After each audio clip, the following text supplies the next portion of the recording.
Biz müharibə aparmaq fikrində deyilik. Bizim üçün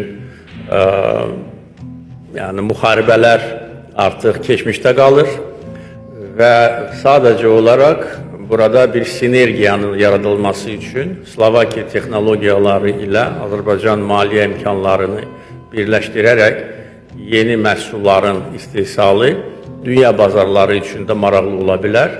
Həm də ki, bu texnoloji inkişafın da bir qolu olaraq bizə böyük faydalar verəcəkdir. Bu istiqamətdə konkret layihələr üzərində biz çalışırıq.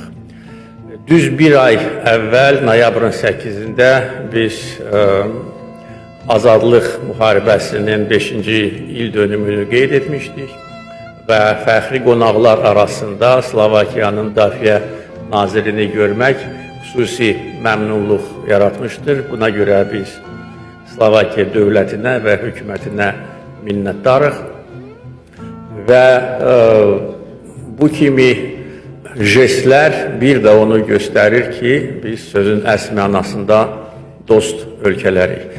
Bütün istiqamətlər üzrə müvafiq hökumət nümayəndələri bütün təlimatları alıb ki, gələcək illərdə əməkdaşlığı daha da yüksək səviyyə qaldıraq. Slovakiyanın sizin rəhbərliyinizlə uğurlu inkişafı bizi çox məmnun edir.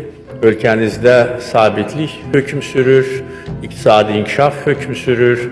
Slovakiya çox güclü sənaye potensialına malikdir və xüsusilə zərərət qazandıran odur ki, Slovakiya müstəqil xarici siyasət aparır.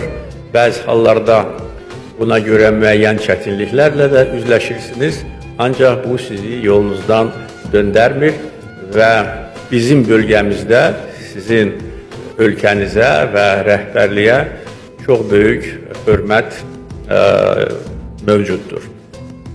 Azərbaycan isə öz xarici siyasət prioritetlərini çoxdan müəyyən edibdir. Biz eyni zamanda bugün şərqlə qərb arasındakı müəyyən bir körpü rolunu oynayırıq. İnfrastruktura, bağlantılar, nəqliyyat sektoruna qoyduğumuz sərmayə bugün imkan verir ki, Azərbaycan şərq-qərb nəqliyyat dəhlizinin önəmli parçasına çevrilsin. Orta dəhliz layihəsində biz fəal iştirak edirik. Orta Asiyanı Avropa ilə birləşdirən ən etibarlı və ən təhlükəsiz marşrut Azərbaycan üzərindən keçir və gələcək illərdə bağlantılar və nəqliyyat sahəsinə əlavə vəsait qoyaraq biz öz imkanlarımızı genişləndirəcəyik və hesab edirəm ki, Slovakiya-Azərbaycan arasındakı əlaqələrin inkişafında bu sahəni də biz diqqətdən kənarda qoymamalıyıq. Çünki bunun çox böyük potensialı vardır. Xəritələrdə Sevan Gölü adlı göl yoxdur. O xəritələrdə Göyçə gölüdür. Və bütün digər bizim istifadə etdiyimiz tarixi toponimlərimiz orada öz əksini tapır. O xəritələri biz tərtib eləməmişik ki, kimsə desin ki, biz burada saxtakarlıq edirik. Bunu Çar Rusiyası eləyib. Həmən o Çar Rusiyası ki, vaxtı ilə erməniləri İrandan və Şərqi Anadoludan gətirərək bizim Qarabağ torpağında yerləşdirib ki, burada etnik və dini tərkib dəyişsin. Ona görə Azərbaycanlıların indiki Ermənistana qayıtması Ermənistan xalqını və dövlətini qorxutmamalıdır. Mən bunu artıq bir müddət bundan əvvəl demişəm. Biz öz tarixi torpaqlarımıza qayıtmalıyıq. Tanklarla yox, avtomobillərlə qayıtmalıyıq.